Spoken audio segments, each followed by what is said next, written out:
నమో వెంకటేశాయ. పరాపర ప్రకృతి రూపా పరాత్పర భావ రూపా గోవింద గోవింద. పృథ్వీజలం వహ్ని సదాగతీ చ ఆకాశ ఏవాపి మనోధియౌ చ అవ్యక్త సంజ్ఞం బత తస్య సాక్షి విశ్వస్య సృష్టౌ తవ యోనిభూతాః.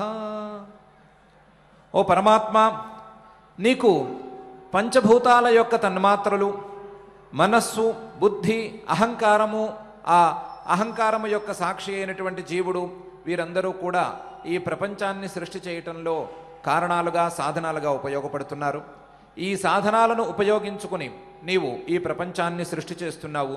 సృష్టి చేసినటువంటి ప్రపంచంలో నీవే ఉండి నీవే రక్షణ చేస్తున్నావు. ఈ ప్రపంచాన్ని నీలోనే లయాన్ని స్కావించుకుంటున్నావు. ఈ రకంగా ఈ జగత్ సృష్టికి, స్థితికి, లయానికి నీవే కారణమై సర్వజగత్ కారణమైనటువంటి నిన్ను నేను సర్వదా మనసులో భావిస్తాను అని అఖిలాండకోటి బ్రహ్మాండ నాయకుడు శ్రీ వెంకటేశ్వర స్వామి వారిని మనసారా ప్రార్థించుకుంటూ శ్రీకృష్ణ పరమాత్మ అనుగ్రహించినటువంటి శ్రీమద్ భగవద్గీత గ్రంథం యొక్క అధ్యయన కార్యక్రమాన్ని ఈ శుభ సాయంకాల వేళ ఈ నాద నిరాజన వేదిక మీద మనమందరము ప్రారంభించుకుందాం. ఆరంభంలో ఆచార్యుల వారితో కలిసి సంకల్ప వాక్యాలను పఠించుకుందాం, ప్రార్థనా శ్లోకాలను చదువుకుందాం, మంగళాచరణం చేసుకుందాం. ఓం నమో వెంకటేశాయ. శ్రీ గురు ప్రార్థనా. గురుర్బ్రహ్మా గురుర్విష్ణుః గురుర్దేవో మహేశ్వరః గురుః సాక్షాత్ పరం బ్రహ్మ తస్మై శ్రీ గురవే నమః. శ్రీనివాస ప్రార్థనా. సానుస్థాపిత తార్క్ష్యాయ తార్క్ష్యాచల నివాసినే మాయాగూఢ విమానాయ గరుడ స్కంధవాసినే. అథ సంకల్పః శ్రీమత్ ఆదివరాహ క్షేత్రే విరాజమానస్య అఖిలాండకోటి బ్రహ్మాండ నాయకస్య శ్రీ పద్మావతీ జానేః భగవతః శ్రీ వెంకటేశ్వర స్వామినః దివ్య సన్నిధౌ భగవతః శ్రీకృష్ణ పరమాత్మనః అనుగ్రహేణ అస్మాకం సర్వేషాం శారీరస్య మానసస్య చ బలస్య సిద్ధ్యర్థం సమస్తానాం అసాధ్య వ్యాధీనాం నివారణార్థం సర్వయజ్ఞ ఫలప్రాప్త్యర్థం సర్వాసాం సంపదాం ప్రాప్త్యర్థం విద్యార్థినాం బుద్ధిశక్తి వృద్ధి ద్వారా పరీక్షాసు ఉత్తీర్ణత సిద్ధ్యర్థం అధికారిణాం స్వస్వవిధి నిర్వహణ కౌశల సిద్ధ్యర్థం సమస్త పాపక్షయార్థం శ్రీ పరమేశ్వర ప్రీత్యర్థం యథాశక్తి శ్రీమత్ భగవద్గీతాయాః సప్తమాధ్యాయాంతర్గత శ్లోకపారాయణం కరిష్యామహే. శ్రీగీతా ప్రార్థనా. సర్వోపనిషదో గావో దోగ్ధా గోపాలనందనః పార్థో వత్సః సుధీర్భోక్తా దుగ్ధం గీతామృతం మహత్. శ్రీకృష్ణ ప్రార్థనా. శ్రీవత్సాంకం మహోరస్కం వనమాలా విరాజితం శంఖచక్రధరం దేవం కృష్ణం వందే జగద్గురుం. శ్రీవేదవ్యాస ప్రార్థనా. కృష్ణద్వైపాయనం వ్యాసం సర్వలోకహితే రతం వేదాబ్జభాస్కరం వందే శమాధి నిలయం మునిం. శ్రీ గురుభ్యో నమః. పరమాత్మ మనకు చాలా అధ్యాయాలుగా సమదర్శనాన్ని గురించిన ప్రస్తావనను వివరణను ఇచ్చుకుంటూ వస్తున్నాడు. 4వ అధ్యాయంలో బ్రహ్మార్పణం బ్రహ్మహవి బ్రహ్మాగ్నౌ బ్రహ్మణాహుతం బ్రహ్మైవ తేన గంతవ్యం బ్రహ్మకర్మ సమాధిన అనే శ్లోకంలో కనిపించే ప్రతి వస్తువులోనూ మనం ఏ రకమైనటువంటి యజ్ఞక్రియలను చేస్తున్నా, ఏ రకమైనటువంటి పూజాధికాలను చేస్తున్నా ఆ పూజా సాధనాలన్నిటిలోనూ బ్రహ్మదృష్టిని చేయమని ఒకసారి ఉపదేశం చేశాడు.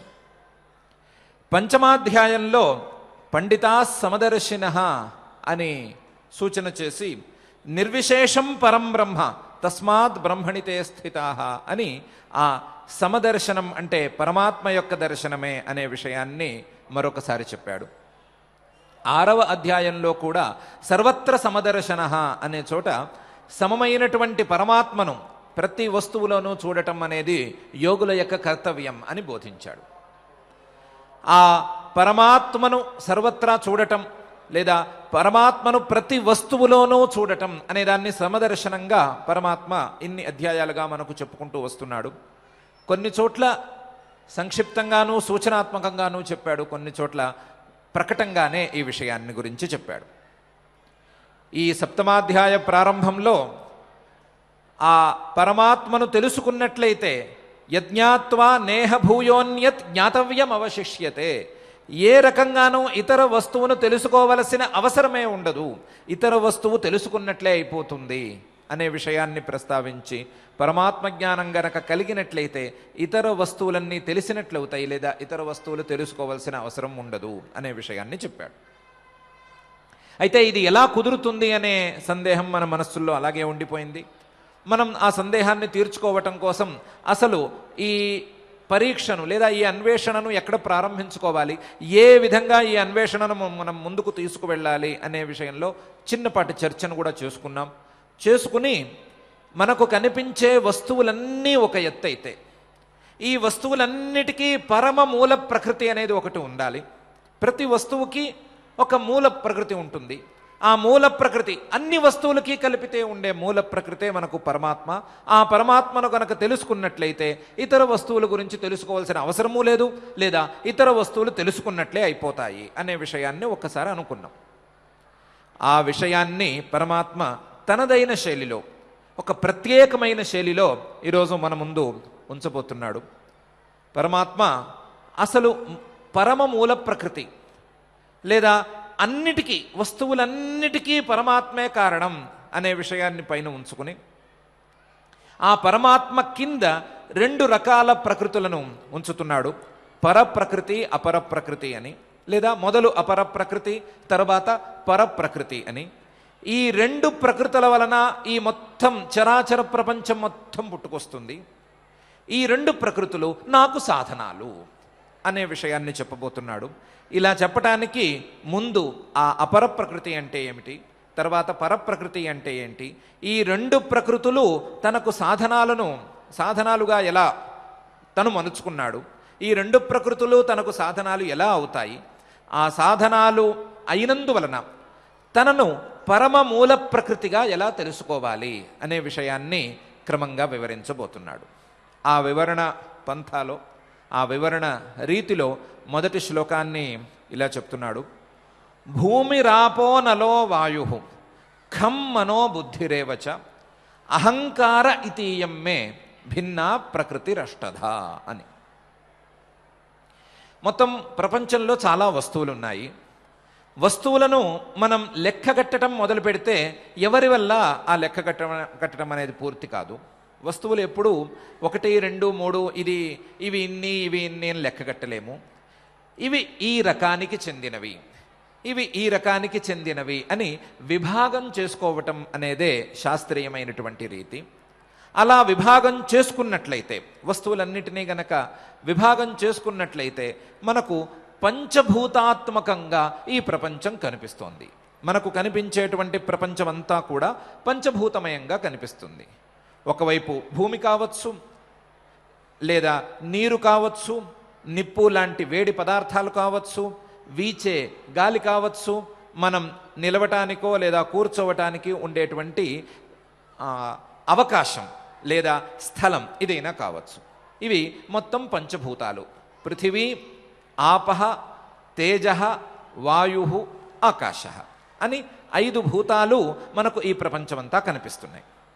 ఈ కనిపిస్తున్నటువంటి ఈ భూతాలు, మన కంటికి కనిపించే ఈ భూతాలు స్థూలమైనటువంటి భూతాలు, లేదా మనం వ్యవహరించగలిగినవి, లేదా మనం వాడుకోగలిగినవి, లేదా మనం వినగలిగినవి, లేదా చూడగలిగినవి, వాసన చూడగలిగినవి, పీల్చగలిగినవి ఏమున్నా సరే ఇవన్నీ స్థూలాలు. అంటే మన వ్యవహారానికి, మన వాడకానికి యోగ్యంగా ఉండేటువంటి వస్తువులు. ఈ వస్తువులకు వేరే ఒక ప్రకృతి అనేది ఉండాలి. అంటే మనం మట్టి అని కానీ, లేదా మట్టి ముద్దలని కానీ, లేదా రాళ్ళు, రప్పలు, ఈ రకమైనటువంటి విభాగాన్ని దేన్నైతే వాడుకుంటున్నామో వీటన్నిటికీ కలిపి ఒక మూల ప్రకృతి అనే మాటతో ఒక ప్రకృతి ఉండాలి. ఆ ప్రకృతికి భూమి అని పేరు.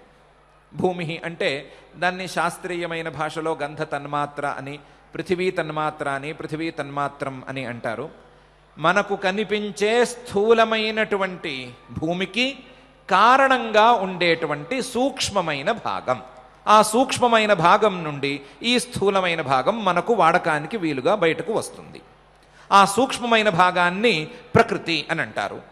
ఆ ప్రకృతి భూమికి విడిగా వేరే ప్రకృతి భూమి అనే పేరుతో, మనం వాడుకునేటువంటి నీళ్లకు, ఆ నీటి సంబంధ ఉత్పత్తులకు ఉండేటువంటి ప్రకృతి ఆపః, భూమి ఆపః.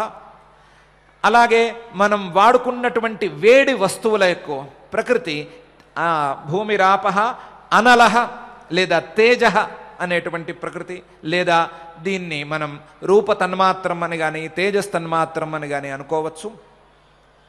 అలాగే మనకు వీచేటువంటి గాలికి, మనకు ఏ గాలినైతే మనం అనుభవిస్తున్నామో లేదా పీలుస్తున్నామో అటువంటి గాలికి మూల ప్రకృతిగా ఉండేటువంటి వాయువు, వాయు తన్మాత్ర లేదా స్పర్శ తన్మాత్ర. అలాగే మనం ఉండేందుకు వీలుగా, మనం కూర్చునేందుకో, నిలుచునేందుకో, నడిచేందుకో వీలుగా ఉండేటువంటి అవకాశం, ఈ అవకాశానికి మూల ప్రకృతి అయిన ఆకాశం లేదా శబ్ద తన్మాత్రం. భూమి అంటే పృథివీ తన్మాత్రం లేదా గంధ తన్మాత్రం, ఆపః జల తన్మాత్రం లేదా రస తన్మాత్రం, అనలః అంటే తేజస్తన్మాత్రం లేదా రూపతన్మాత్రం, వాయు అంటే వాయు తన్మాత్రం లేదా స్పర్శ తన్మాత్రం, ఖం అంటే ఆకాశ, ఆకాశ తన్మాత్రం లేదా శబ్ద తన్మాత్రం అనే పేరుతో పంచభూతాలకు వెనకాల ఉండేటువంటి సూక్ష్మమైన ప్రకృతులు 5: భూమి, ఆపః, అనలః, వాయు, ఖం అని. ఈ పంచభూతాలన్నిటినీ కూడా నావి లేదా నాకు సంబంధించినవి, నాకు ఇష్టమైనవి, నేను వ్యవహరించుకోవటానికి లేదా నేను వాడుకోవటానికి యోగ్యమైనవి అనుకునేటువంటి మనస్సు, అంటే దీన్నే అహంకారం అని కూడా అనుకోవచ్చు. నాకు సంబంధించింది అనే భావనతో, ఏ భావనతోనైతే ఈ ప్రపంచానికి మనకి ఒక సంబంధం కలుగుతుందో అటువంటి భావనతో కూడినటువంటి మనస్సు, ఇది 6వ ప్రకృతి. ఈ భావనే లేకపోతే ఈ ప్రపంచంలో ఏ వస్తువు ఉన్నా ఉపయోగం లేదు. నాది అనిపించినప్పుడే అది వాడకానికి వస్తుంది. వాడకానికి వచ్చినప్పుడే దానితో ఒక ప్రయోజనమో లేదా ఒక అనర్థమో లేదా మనకు నష్టమో నిష్ఠూరమో ఏదో ఒకటి పుట్టుకొస్తుంది. నాది అనే భావన రావాలి. కాబట్టి నాది అనటానికి వీలుగా ఉండేటువంటి అహంకారం లేదా మనస్సు, ఆ అహంకార పూర్ణమైనటువంటి మనస్సు, ఆ మనస్సుకు కంటే కూడా వెనకాల ఉండేటువంటి బుద్ధి, అంటే నాది అనటానికి ముందుగా నేను అనేటువంటి భావన, నేను అనాలి అంటే ఆ నేను అనటానికి కావలసినటువంటి భావన. ఈ భావన కేవలం ఒక్కరిలో కాకుండా అందరిలోనూ ఉండే భావన బుద్ధి అనేటువంటి భావన. అందరిలోనూ ప్రతి మానవుడు లేదా ప్రతి ప్రాణి నువ్వెవరివి అంటే నేను అనే సమాధానం చెప్తుంది. నేను, ఈ నేను అనేది ఎవరికి వారికి విడిగా ఏమీ లేదు. అందరూ నేను అనే అనుకుంటున్నారు. ఆ అందరూ అనుకునేటువంటి సమమైన నేను అనే భావన అది బుద్ధి లేదా హిరణ్యగర్భతత్వం లేదా మహత్తత్వం.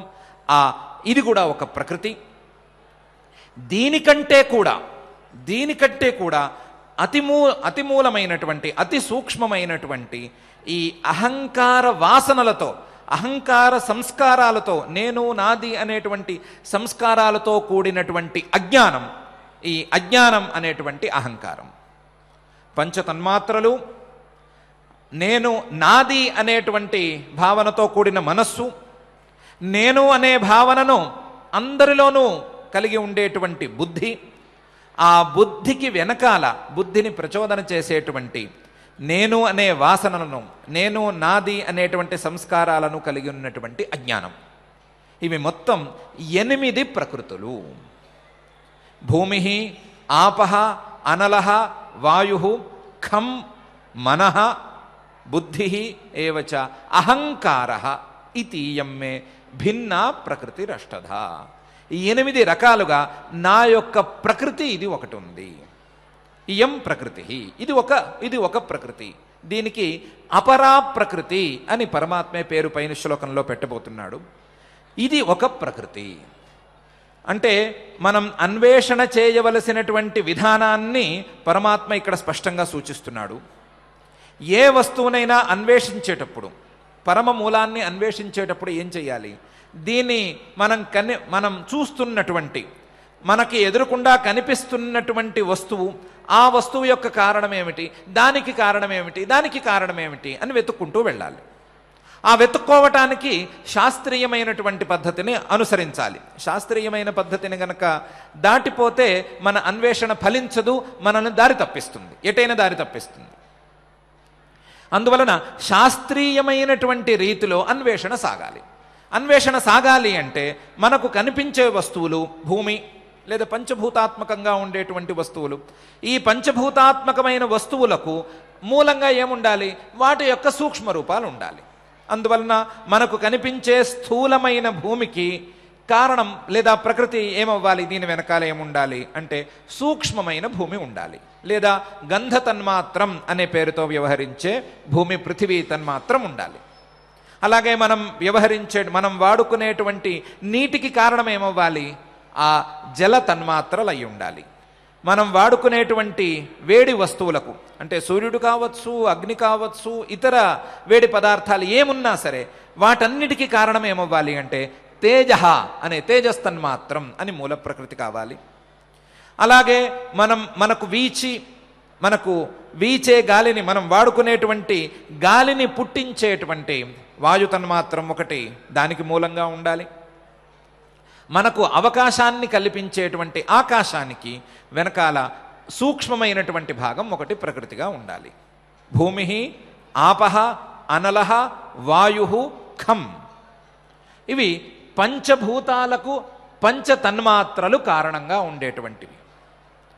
అయితే కేవలం భూతాలను తెలుసుకున్నందువలన, ఈ భూతాలకు ప్రకృతిని తెలుసుకున్నందువలన మనకు సరి అయిన ఉపయోగం లేదు, లేదా మన యొక్క ఈ ప్రకృతి అన్వేషణ దీనితో పూర్తి కాదు.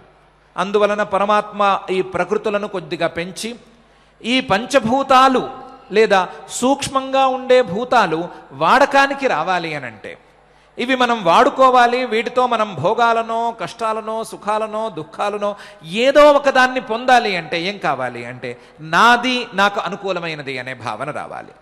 ఈ నాది, నాకు అనుకూలమైనది అనే భావనను కలిగించేటువంటి మనస్సు ఈ పంచభూతాలతో పాటుగా ఈ పంచభూతాలకు ప్రకృతిగా ఉంటుంది. లేదా మనకు కనిపించేటువంటి ఈ చరాచర ప్రపంచం మొత్తానికి, ఆ ప్రపంచంతో మనకు కలిగేటువంటి భోగానికి ఇది ప్రకృతిగా నిలుస్తోంది. నాది, నాకు అనుకూలమైనది అనే భావన. ఇది ఏ వ్యక్తికి ఆ వ్యక్తి భిన్నంగా ఉంటుంది, వేరువేరుగా ఉంటుంది. నాకు అనుకూలమైనది మరొకరికి అనుకూలం కావాలనే నియమమే లేదు, మరొకరికి అనుకూలమైనది నాది కావాలి అనే నియమం అసలే లేదు. కాబట్టి నాది అనేది వేరువేరు, లేదా నాకు అనుకూలమైనది అనేది వేరువేరు. అందువలన ఈ మనస్సు ఎవరికి వారికి వేరువేరుగా ఉంటుంది. అందువలనే దీన్ని వ్యష్టి అని అంటారు. విడివిడిగా ఉండేటువంటి మనస్సు, విడివిడిగా ఉండేటువంటి అహంకారం, నాది, నాకు సంబంధించింది అనేటువంటి అహంకారం. ఈ అహంకారం రావటానికి లేదా ఈ మనస్సు నాది అని అనుకోవటానికి కారణంగా వెనకాల నేను అనే భావన ఒకటి ఉండాలి. నేను అనేది ఉంటే నాది అనేది పుట్టుకొస్తోంది. నేను అనే భావన కేవలం ఒక వ్యక్తికి పరిమితం కాలేదు.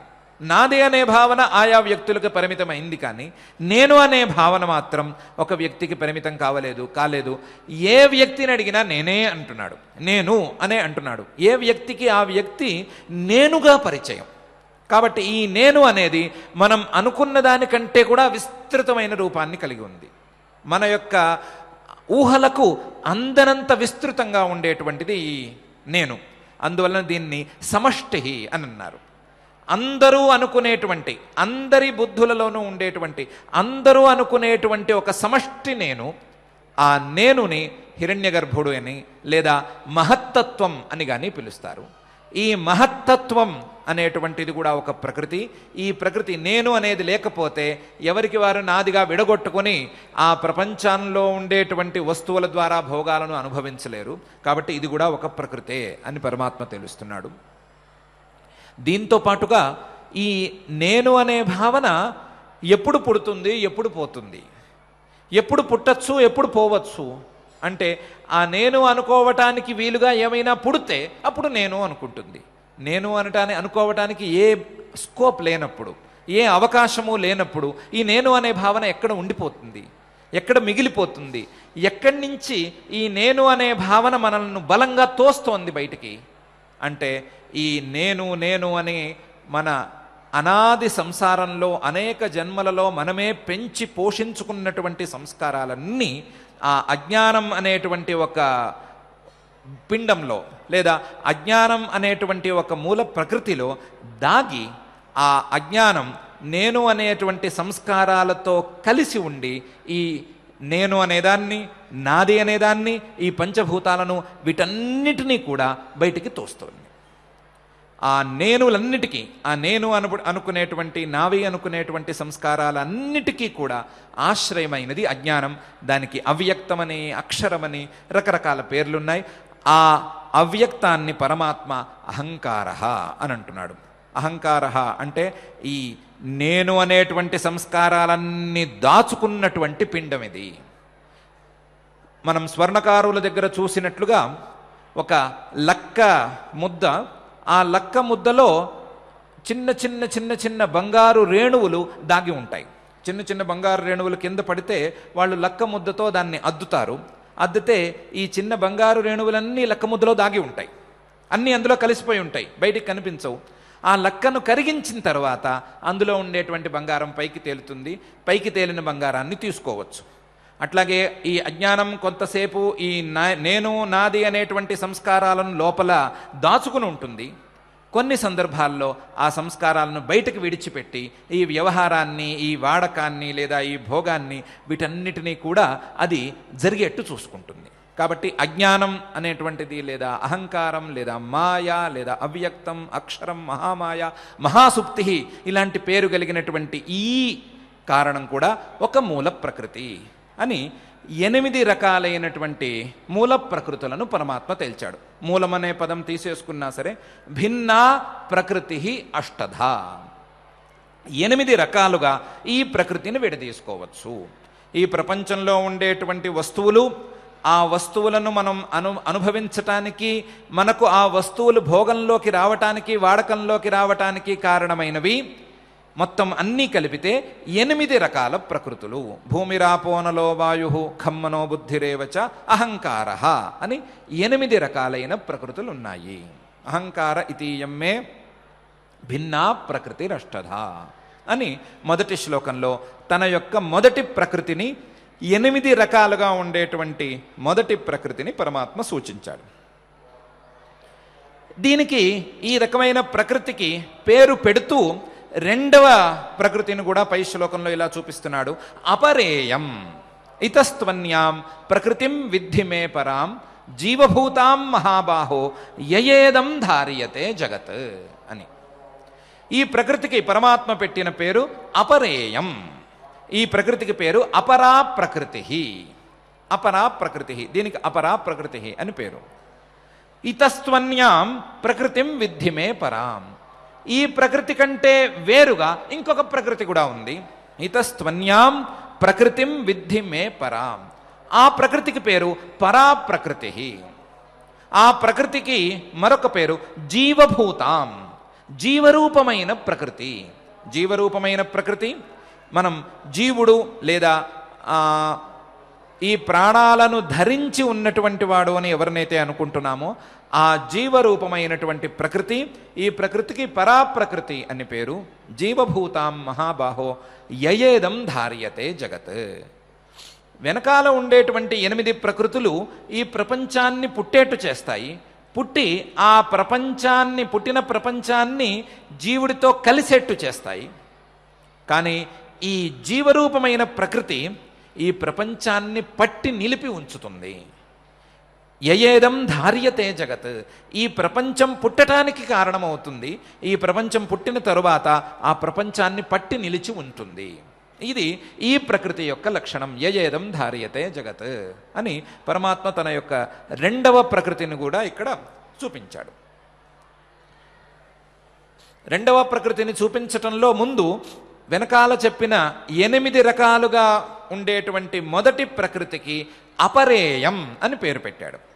ఇయం ప్రకృతి అష్టధా భిన్నా ప్రకృతి అపరా. 8 రకాలుగా ఉంది అని నేను చెప్పినటువంటి ప్రకృతి అపరా ప్రకృతి. అపరా ప్రకృతి అని ఎందుకు అంటున్నారు అంటే, ఈ 8 రకాలుగా ఉండేటువంటి విభాగాల్లో ఆ అపరా ప్రకృతిలో ఎక్కడా కూడా స్వాతంత్ర్యం కనిపించదు. భూమి కావచ్చు, ఆపహ, అనలహ, వాయు, ఖం, మనో, బుద్ధిరేవచ, అహంకార, ఈ 8 ప్రకృతులు స్వతంత్రంగా వాటంతట అవే ఏ పని చేయలేవు. వాటి వెనకాల ఎవరో ఒకడు చేతనుడు ఉండి పని చేయించాలి. ఎవరో ఒకడు వీటితో పనిని ఎలా చేయించాలి అని తెలుసుకున్నవాడు, తెలిసినవాడు, జ్ఞానం ఉన్నవాడు పని చేయించాలి. అలా పని చేయించినప్పుడే అవి పనిచేస్తాయి తప్ప వాటంతట అవి పని చేయలేవు. వాటంతట అవి ఏ పని పడితే ఆ పని చేయలేవు. నీరు పారుతున్నట్టు కనిపిస్తుంది కానీ అది పని చేస్తున్నట్టు కాదు. దాని యొక్క స్వభావానుసారం కిందకు వెళుతూ ఉంటుంది. కానీ నీరు ఎప్పుడు పుట్టాలి, ఎప్పుడు గడ్డ కట్టాలి, ఎప్పుడు ఏ రకంగా ఉండాలి, ఇలాంటి విషయాలేవి నీటికి తెలిసిన విషయాలు కావు.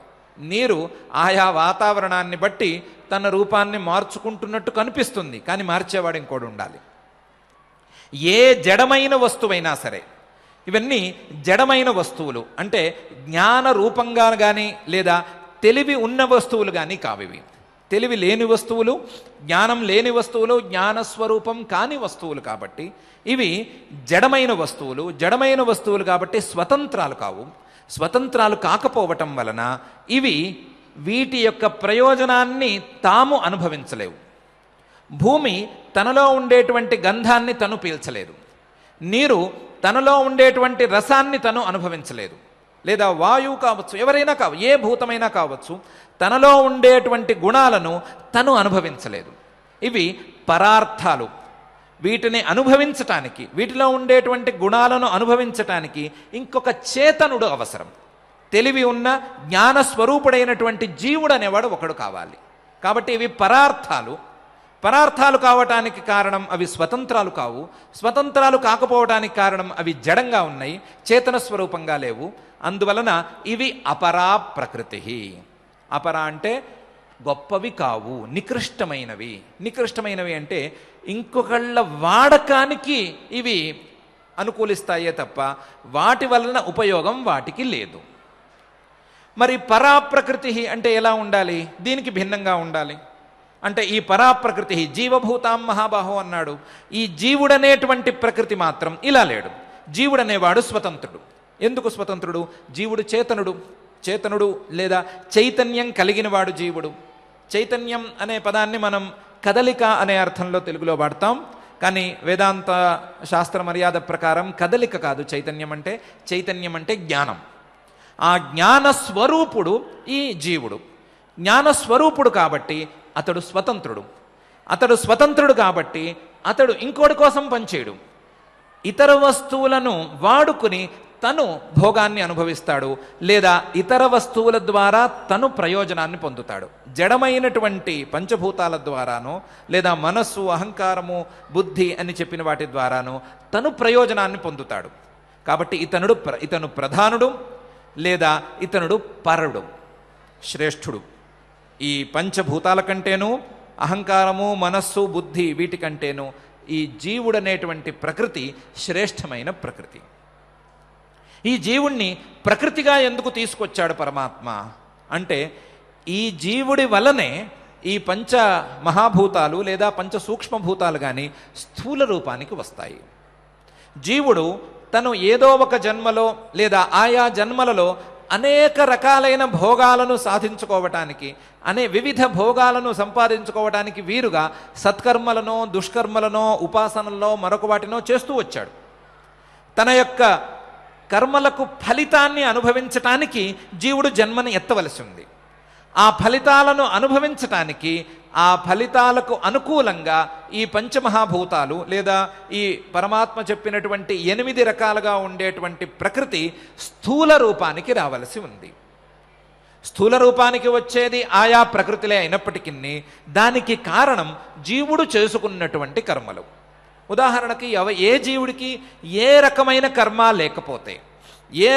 కర్మ లేకపోతే వేడిని అనుభవించవలసిన కర్మ కానీ లేదా చలిని అనుభవించవలసిన కర్మ కానీ లేకపోతే, వేడి లేదు చలి లేదు, రెండు సూక్ష్మంగా ఉన్నట్లే, ఎవరికి నాది అనే భావన లేదు, నేను అనే భావన లేదు, ఆ సంస్కారానికి విలువ లేదు.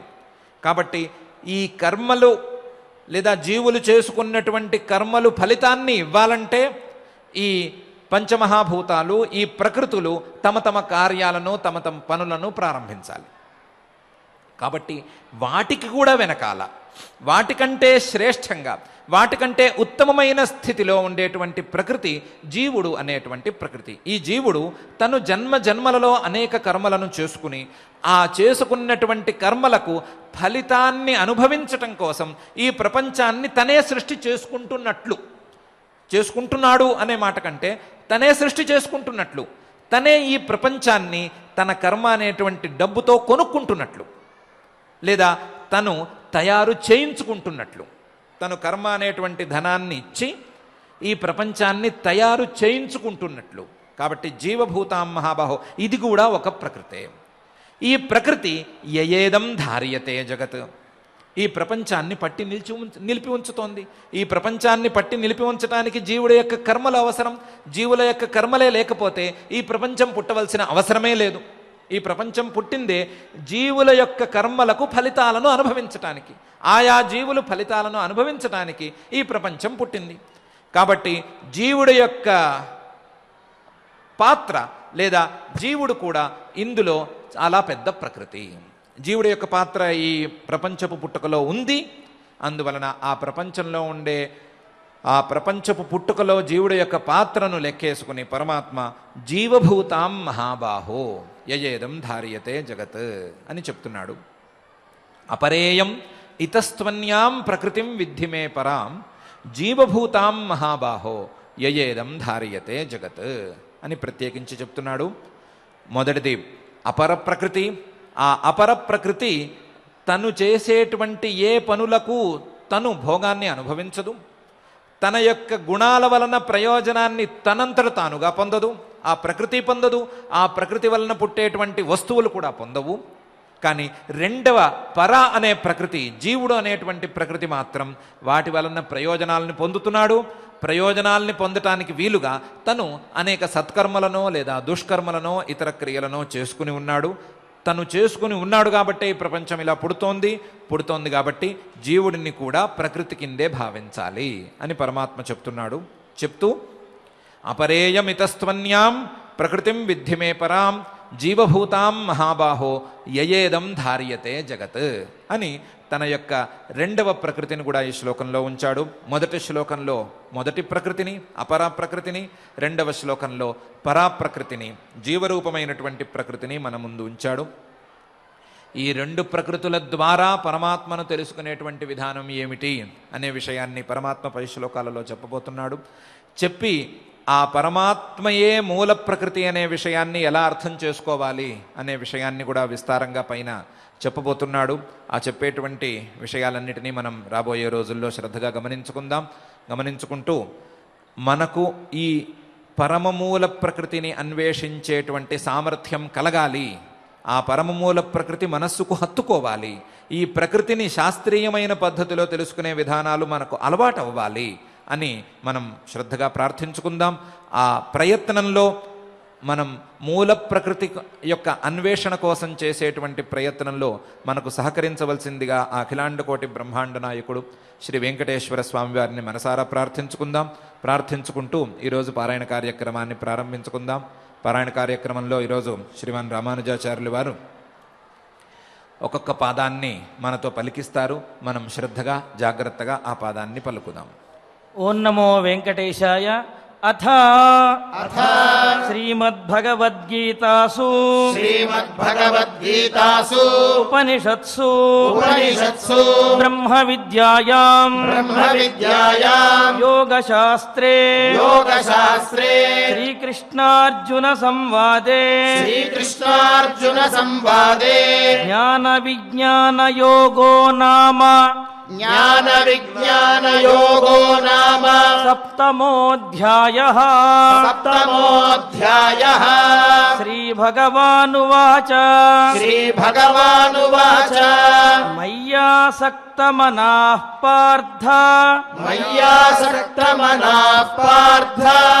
యోగం యుంజన్మదాశ్రయః అసంశయం సమగ్రం మాం యథా జ్ఞాస్యసి తచ్ఛృణు. జ్ఞానంతేహం సవిజ్ఞానం ఇదం వక్ష్యామ్యశేషతః యజ్ఞాత్వా నేహ భూయోన్యత్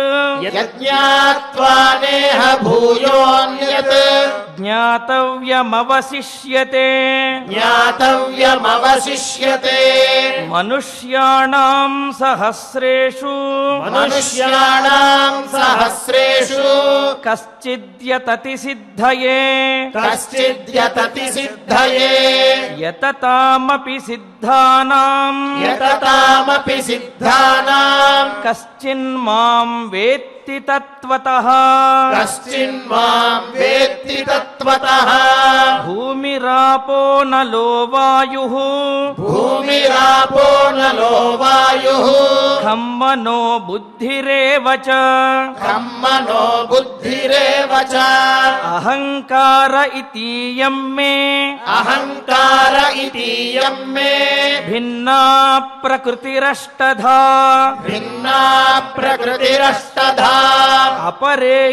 అపరేయమితస్త్వన్యాం ప్రకృతిం విద్ధి మే పరాం జీవభూతాం మహాబాహో యయేదం ధార్యతే జగత్ ఏతద్యోనీని భూతాని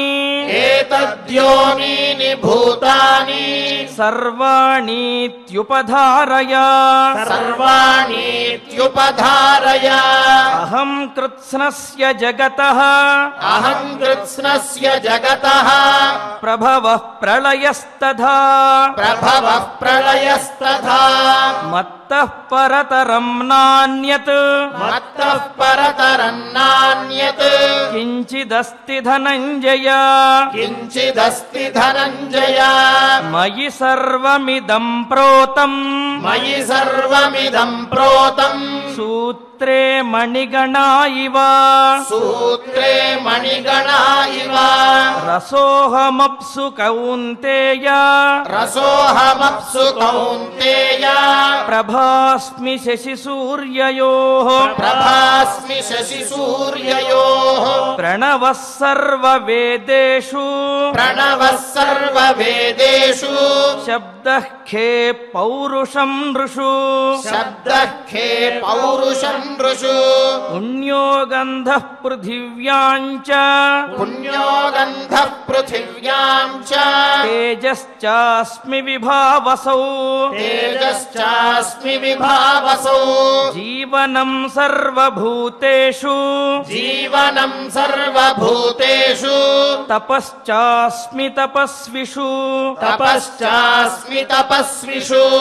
బీజం మాం సర్వభూతానాం बीजं मां सर्वभूतानां विद्धि पार्थ सनातनम् विद्धि पार्थ सनातनम् बुद्धिर्बुद्धिमतामस्मि बुद्धिर्बुद्धिमतामस्मि तेजस्तेजस्विनामहम् तेजस्तेजस्विनामहम् बलं बलवतां चाहम् बलं बलवतां चाहम् कामरागविवर्जितम् कामरागविवर्जितम् धर्माविरुद्धो भूतेषु धर्माविरुद्धो भूतेषु कामोऽस्मि भरतर्षभा कामोऽस्मि भरतर्षभा ये चैव सात्विका भावाः ये चैव सात्विका भावाः राजा मामेव ये प्रपद्यन्ते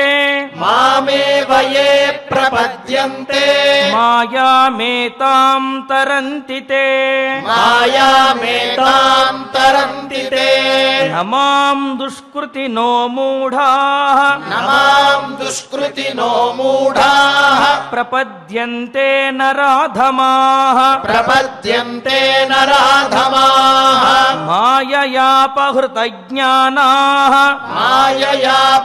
माययापहृतज्ञानाः आसुरं भावमाश्रिताः आसुरं भावमाश्रिताः चतुर्विधा भजन्ते मां चतुर्विधा भजन्ते मां जनाः सुकृतिनोऽर्जुन जनाः सुकृतिनोऽर्जुन आर्तो जिज्ञासुरर्धार्थी आर्तो जिज्ञासुरर्धार्थी ज्ञानी च भरतर्षभा ज्ञानी च भरतर्षभा तेषां ज्ञानी नित्ययुक्तः तेषां ज्ञानी नित्ययुक्तः एकभक्तिर्विशिष्यते एकभक्तिर्विशिष्यते प्रियो हि ज्ञानिनोत्यर्थम् प्रियो हि ज्ञानिनोत्यर्थम् अहं स च मम प्रियः अहं स च मम प्रियः उदाराः सर्व एवैते उदाराः सर्व एवैते ज्ञानी त्वात्मैव मे मतम् ज्ञानी त्वात्मैव मे मतम् आस्थितः स हि युक्तात्मा आस्थितः स हि युक्तात्मा मामेवानुत्तमां गतिम् मामेवानुत्तमां गतिम् बहूनां जन्मनामन्ते बहूनां जन्मनामन्ते ज्ञानवान् मां प्रपद्यते ज्ञानवान् मां प्रपद्यते वासुदेवः सर्वमिति वासुदेवः सर्वमिति समहात्मा सुदुर्लभः समहात्मा सुदुर्लभः कामैस्तैस्तैर्हृतज्ञानाः कामैस्तैस्तैर्हृतज्ञानाः प्रपद्यन्तेऽन्यदेवताः प्रपद्यन्तेऽन्यदेवताः तं तं नियममास्थाय तं तं नियममास्थाय प्रकृत्या नियता स्वया प्रकृत्या नियता स्वया यो यो यां यां तनुं भक्तः यो यो यां यां तनुं भक्तः श्रद्धयार्चितुमिच्छति श्रद्धयार्चितुमिच्छति तस्य तस्याचलां श्रद्धां तस्य तस्याचलां श्रद्धां तामेव विदधाम्यहम् तामेव विदधाम्यहम् सतया श्रद्धया युक्तः सतया श्रद्धया युक्तः तस्याराधनमीहते तस्याराधनमीहते लभते च ततः कामान् लभते च ततः कामान् मयैव विहितान् हितान् मयैव विहितान् हितान् अन्तवत् అంతవత్తు ఫలం తేషాం అంతవత్తు ఫలం తేషాం తద్భవత్యల్పమేధసాం తద్భవత్యల్పమేధసాం దేవాన్ దేవయజో యాంతి దేవాన్ దేవయజో యాంతి మద్భక్తా యాంతి మామపి మద్భక్తా యాంతి మామపి అవ్యక్తం వ్యక్తిమాపన్నం అవ్యక్తం వ్యక్తిమాపన్నం మన్యంతే మామ బుద్ధయః మన్యంతే మామ బుద్ధయః పరం భావమజానంతో పరం భావమజానంతో మమావ్యయమనుత్తమం మమావ్యయమనుత్తమం నాహం ప్రకాశः సర్వస్య నాహం ప్రకాశः సర్వస్య యోగమాయా సమావృతః యోగమాయా సమావృతః మూఢోయం నాభిజానాతి మూఢోయం నాభిజానాతి లోకో మామజమవ్యయం లోకో మామజమవ్యయం వేదాహం సమతీతాని వేదాహం సమతీతాని వర్తమానాని చార్జున వర్తమానాని చార్జున భవిష్యాణి చ భూతాని భవిష్యాణి చ భూతాని మాం తు వేద న కశ్చన మాంతు వేదన కశ్చన ఇచ్ఛాద్వేష సముత్థేన ఇచ్ఛాద్వేష సముత్థేన ద్వంద్వమోహేన భారత ద్వంద్వమోహేన భారత సర్వభూతాని సమ్మోహం సర్వభూతాని సమ్మోహం సర్గే యాంతి పరంతప సర్గే యాంతి పరంతప యేషాం త్వంతగతం పాపం యేషాం త్వంతగతం పాపం జనానాం పుణ్యకర్మణాం జనానాం పుణ్యకర్మణాం తే ద్వంద్వమోహ నిర్ముక్తాః తే ద్వంద్వమోహ నిర్ముక్తాః భజంతే మాం దృఢవ్రతాః భజంతే మాం దృఢవ్రతాః జరామరణ మోక్షాయ జరామరణ మోక్షాయ మామాశ్రిత్య యతంతి యే మామాశ్రిత్య యతంతి యే తే బ్రహ్మ తద్విదుః కృత్స్నం తే బ్రహ్మ తద్విదుః కృత్స్నం అధ్యాత్మం కర్మ చాఖిలం అధ్యాత్మం కర్మ చాఖిలం సాధిభూతాధిదైవం మాం సాధిభూతాధిదైవం మాం సాధియజ్ఞం చ యే విదుః సాధియజ్ఞం చ యే విదుః ప్రయాణకాలేపి చ మాం ప్రయాణకాలేపి చ మాం తే విదుర్యుక్తచేతసః తే విదుర్యుక్తచేతసః ఇతి శ్రీమద్భగవద్గీతాసు ఇది శ్రీమద్భగవద్గీతాసు ఉపనిషత్సు ఉపనిషత్సు బ్రహ్మ విద్యాయాం బ్రహ్మ విద్యాయాం యోగశాస్త్రే యోగశాస్త్రే శ్రీకృష్ణార్జున సంవాదే శ్రీకృష్ణార్జున సంవాదే జ్ఞాన విజ్ఞాన యోగో నామ జ్ఞాన విజ్ఞాన యోగో నామ సప్తమోऽధ్యాయః. సప్తమోऽధ్యాయః. సప్తమాధ్యాయంలో ఉండే శ్లోకాలన్నిటినీ శ్రద్ధగా పారాయణం చేసుకున్నాం. సంకీర్తన కార్యక్రమాన్ని ప్రారంభించుకుందాం. తిరుమల తిరుపతి దేవస్థానం వారి అన్నమాచార్య ప్రాజెక్టు కళాకారులు శ్రీమాన్ కర్రా ఉదయ్ భాస్కర్ గారు మరియు బృందం సభ్యులు అన్నమాచార్యుల వారి గీతాన్ని గానం చేయిస్తారు. నామ సంకీర్తనను కూడా చేయిస్తారు.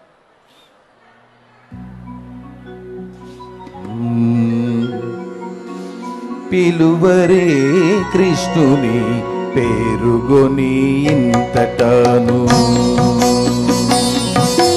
పిలువరే కృష్ణుని పేరుగొని ఇంతటాను, కొలసి ఆరగించే పొద్దాయనిపుడు పొద్దాయనిపుడు పొద్దాయనిపుడు, పిలువరే కృష్ణుని పేరుగొని ఇంతటాను, కొలసి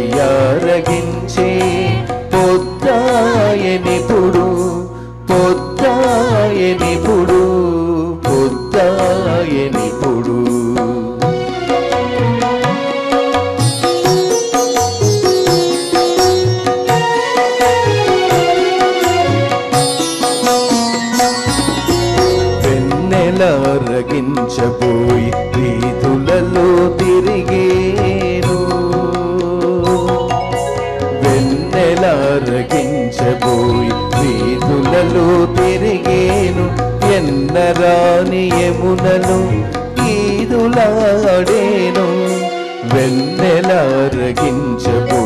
వీధులలో తిరిగేను ఎన్నరాని యమునలు ఈదులాడేను సన్నల సాందీపనితో చదువకపోయినాడు సన్నల సాందీపనితో చదువకపోయినాడు చిన్నవాడా కలిగొని చెలులాల ఇప్పుడు సన్నల సాందీపనితో చదువకపోయినాడు చిన్నవాడా కలిగొని చెలులాల ఇప్పుడు పిలువరే కృష్ణుని పేరుగొని ఇంతటాను కొలసి ఆరగించే పొద్దాయనిపుడు పొద్దాయనిపుడు పొద్దాయనిపుడు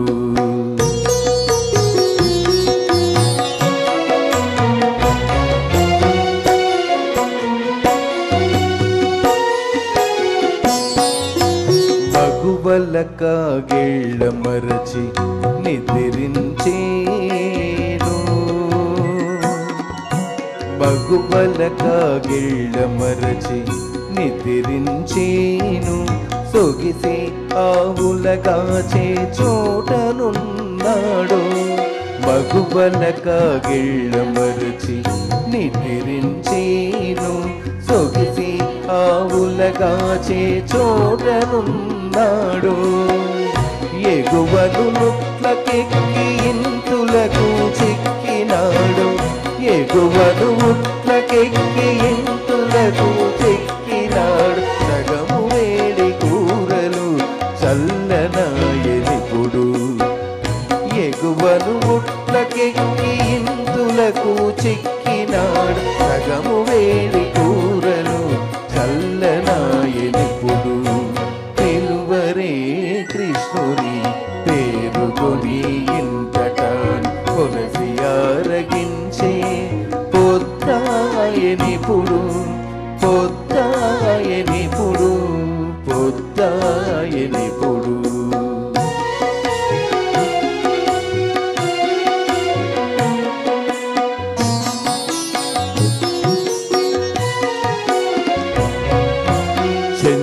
నెమలి చుంగుల సింగారించుకునేను చెందినమలి చుంగుల సింగారించుకునేను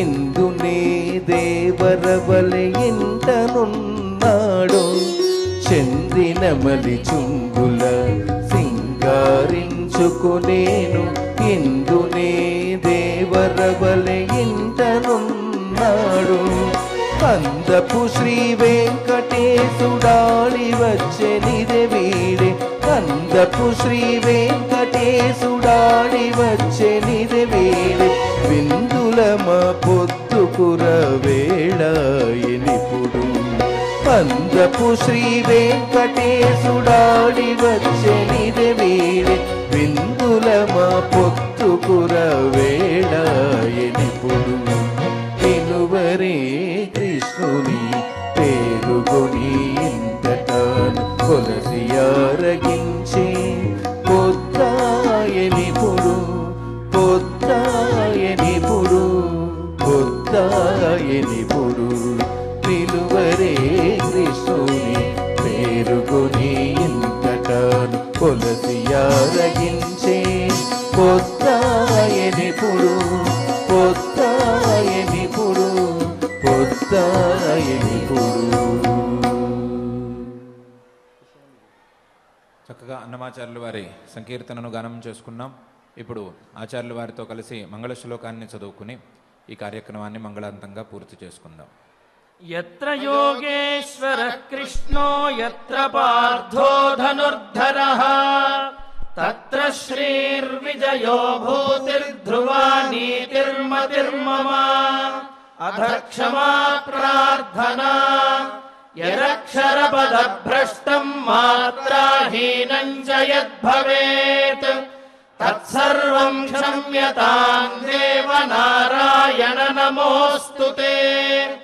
अथ भगवत्समर्पणम् कायेन वाचा मनसेन्द्रियैर्वा बुद्ध्यात्मना वा प्रकृते स्वभावात् करोमि यद्यत् सकलम् परस्मै नारायणायेति समर्पयामि। अथ लोकक्षेम प्रार्थना सर्वे भवन्तु सुखिनः सर्वे सन्तु निरामयाः सर्वे भद्राणि पश्यन्तु मा कश्चित् दुःखभाग् भवेत्।